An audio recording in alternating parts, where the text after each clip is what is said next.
Hi everyone, my name is Becky and I'm one of your teachers here at Authorized Vac and Sew, and I want to show you today why I bought this beautiful Continental M7. It's made by Janome, and so if you look really close here, I'm going to be using one of our walking feet.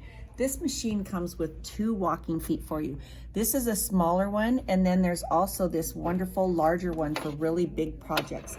And what happens is this little hook right here hooks onto the back of the machine, so it doesn't have to hook around your the screw in the front. So it automatically turns all of your things for you and works really well.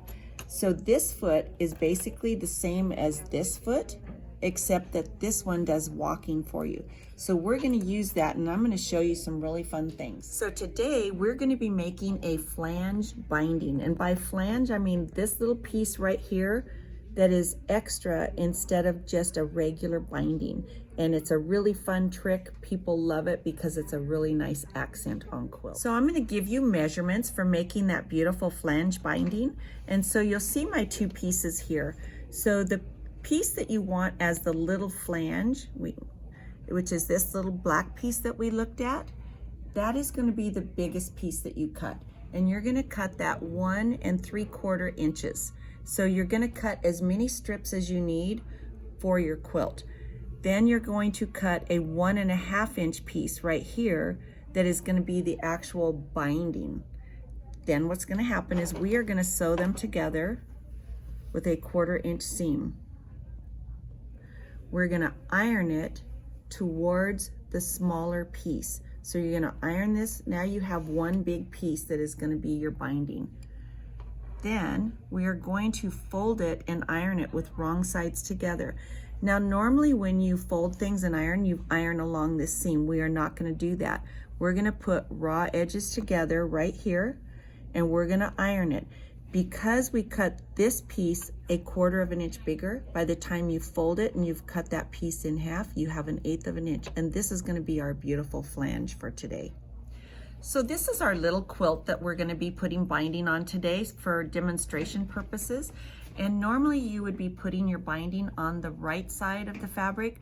Today, because we are sewing it 100% by our wonderful M7, we are going to sew it to the back side of our quilt. And what you're going to do is place your fabric. You've already sewn it together. See, we have our little flange. You're going to place it with the flange facing down towards the backing of the quilt. And I'm going to leave a little area just like I normally would on a quilt, so that I can sew it together when I finish all the way around. The reason I like using the M7 is the speed. I like to quilt fast, and I like to put my binding on fast. So what we're going to do, if you look at this foot really closely, when I line up this side with this edge of the foot, it gives me an exact 1/4 inch, and I love that about this machine. So for the first part, we're going to be going a little bit faster, and this machine likes to go really fast. I really like her a lot. So we're going to hit our start button. It's going to go, and you can see how fast it goes. So I'm going to slow it down so that I can show you how I'm going to do my corner. So I'm going to get to this corner, and I'm going to stop a 1/4 inch in. Okay, right, one more stitch, I think. Okay, so when you get to a corner, even on any type of binding, you're going to have to cut it, because I'm going to show you how you are going to fold it to get to the next edge. Okay, so we are going to fold the binding up like this. You want this edge to stay even with this, and you want basically a 45-degree angle. So we're going to fold it, then you fold it back this way, just like you do on regular binding. So now we have a nice square edge on our corners. So I'm going to put it back under the machine. I'm going to put the presser foot down, and we're going to sew this.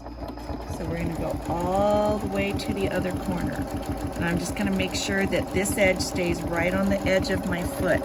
And the nice thing is that the feed dogs are pulling it through because we've got a walking foot. Let me stop here for a second. I don't want to get too far on my corner. I'm going to go to right about here. Couple more stitches. I found out a really interesting thing on this machine too, to tell you, while I was practicing and playing. If you want to do one more stitch, you can actually hit your stop button like this and hit it again instantly, and it will do one stitch for you. So that's just kind of a fun note. And I'm going to cut this again. Okay, so we're going to pretend that we have sewn our binding on a whole quilt. So remember, we are sewing this to the wrong side of the quilt with the flange piece facing towards the back. But I do like to iron this when I go to turn it, so we're just gonna iron this really quickly out like that, because it's with the flange, it's just a little easier. So this little Nellie's iron is a tool that you would really like. It's very handy, it's a really nice size. So we're gonna iron it. I do not iron the corner. I like to just leave the corner like that. Okay, so now we're gonna be ready to sew the rest of our binding. So we are going to turn our flange and sew it by machine, but first I wanna show you the feature of this foot that I like so much. So I'm going to turn my binding like that. And if you look at this foot, this little edge right here on this walking foot, I'm gonna put the foot down where that is right there, and this needle is gonna sew my flange perfectly. So I really like that about the M7. And I do put my speed a little bit slower, which is really nice because it gives me the option to do that. So we're gonna start this, and my needle is gonna stitch right here. Oh, I want you to see one of my other favorite tools. This is my favorite stiletto. It's by Annie, and I use that to help look at all this stuff and to hold it and make sure that I've got this in place. There we go. So I'm gonna use my stiletto. I like to use my stiletto just to kind of hold things. These are also available at Authorized. You must get one on your next trip. Okay, so we're gonna go down. We're gonna stop about an inch before we get to our corner, because I want to show you how you can do that, and then I'm going to also show you how that pivot foot works with the feed dogs dropping down. Okay, we're going to stop it. So what I'm going to do is I like to put the next side of mine down first and follow by putting this one on top. So when you fold it, and I use my stiletto for that too, it's going to fold like this, and look at this beautiful corner that it makes. The two pieces match. So we're gonna go right to the corner, and then I'm gonna demo to you how that pivot works. Okay, I'm gonna do one more stitch. There we go. Okay, do you see how my foot lifted? And I can turn this, there's nothing, because the feed dogs are down, there's nothing holding it up, and it's gonna turn really nicely for me.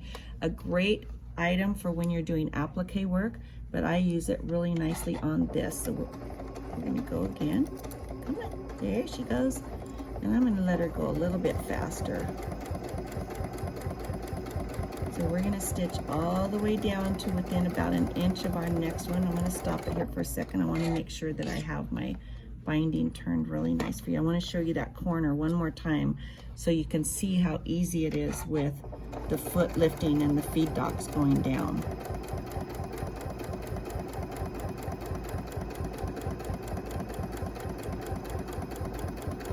Okay, so we're gonna stop about an inch from the corner. We're gonna turn this piece like this, push that edge in so that we have a nice corner. And once again, we're gonna have our feed dogs go up, or go down. Sorry, my needle will go up. One more stitch, down. Okay, so you see how easy this turns. And if you were appliquing, you could turn your whole fabric like this, and there's gonna be nothing holding it up. And then we're just gonna continue, and all corners would be like that.